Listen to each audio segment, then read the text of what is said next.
I started following Carlton Town 3 or 4 years ago, even though people mightn't have seen me, because I actually live in Stoke Lane. So I'd come down on a Tuesday night match, come in, watch the match and go back. And I'd always read the match summaries that Ben and Alan would put together. And then earlier this year, or start of last season, I came down, I seen the Sheffield draw, Bishop Auckland win, and then my lad just started university. So one Saturday morning, he was doing his own thing, and I said, "Oh, I'll have a look, see where they're playing." And they were playing over in Coates Hill. So I jumped in the motor, drove to Birmingham, and it was the day of the thunder, lightning, sunstorm, suns, everything was going on in the place. Lost 3-2 in the cup, and I came back and I really enjoyed it. I got chatting with Alan and a couple of them very briefly. And then following on from that, then the next Saturday the same thing happened. And I said, "Where are they playing Ponty?" I said, "I'll jump in the car." So I drove up to Ponty. And there was only myself and Alan on the sideline. But the two of us, by the end of the game, he had me shouting. Alex Hardwick, I think, done a cracking goal. We were right behind the goal as it came into the corner. And from then on, bar a couple of games where I had a bit of car trouble, didn't miss a match for the rest of the season. It was absolutely cracking.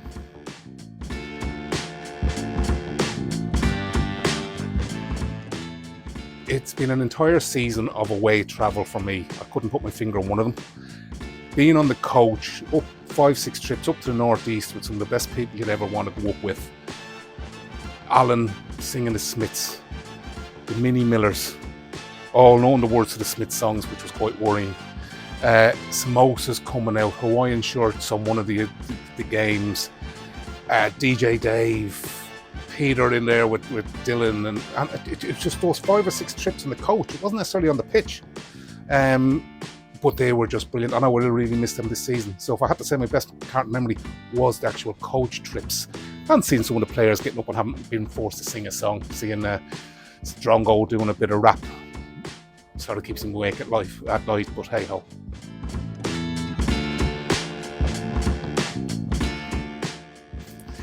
My first football memory, I'm a lot older than a lot of lads that come down here, so you mightn't necessarily remember a lot of the stuff that I'm about to talk about.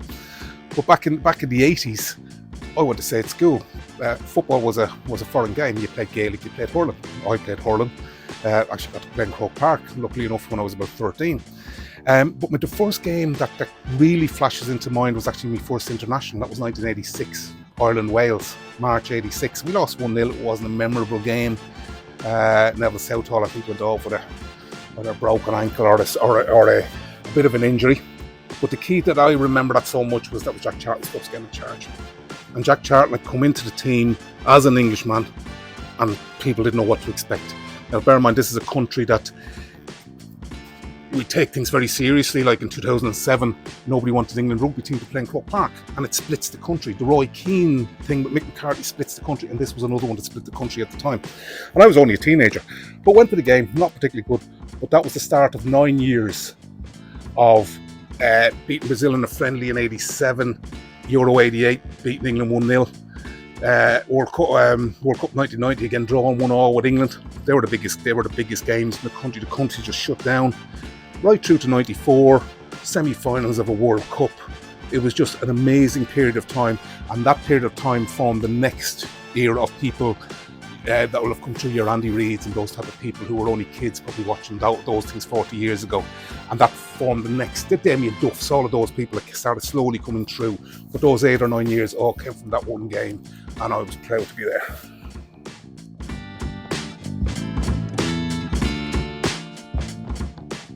Favourite away day? I'm going to be very unoriginal here. I don't, unfortunately, have the memories that the likes of Alan and other people who've been doing this for years can go back to.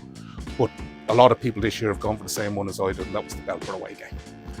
I drove, wasn't drinking, but I still met the guys in the pub that had done the train trip.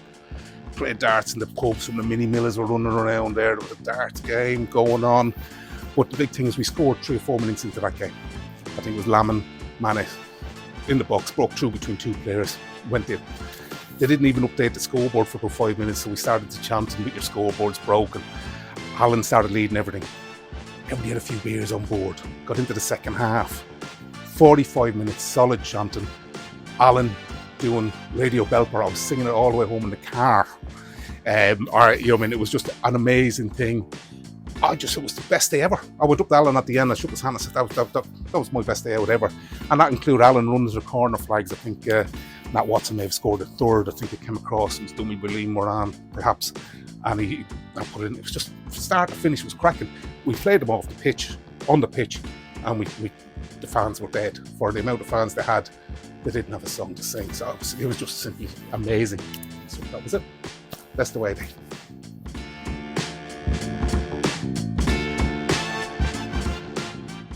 Why should people give non-league a go? You'll listen to many people giving the same one here. Family coming down, having a few drinks, people meeting new friends and that type of thing. But I'll approach it slightly differently, in so much as what I got out of it, so many other people, and that is if you're somebody like myself that's got suffers from mild depression, or something for the last 15, 16 years, before then it wasn't known that a man could have any sort of depression or whatever else. Things like this fill gaps in lives that people don't know. So rather than sitting at home on your own, you can go down and you can contribute or join in as much as you want. You can volunteer, or you can stand on your own. You can have one drink, you can have loads of drinks. People will all chat to you. They're all experts, in fairness. That's one thing I'll remind you. This thing is everybody thinks they know everything about football. But if you take that in mind, you can come down and for a couple of hours you can escape from whatever you want to do. Go home. So if, for anyone, kids, whatever, you're getting bullied, you're older people sitting on their own, or stress getting to you in life, get your backside down to your local club. And this is Carlton Town, but I'd say that for nearly any club except for Dunstan. I wouldn't recommend Dunstan. But yeah, that's what I would say. Go for it. Go get down. Great for your mental health.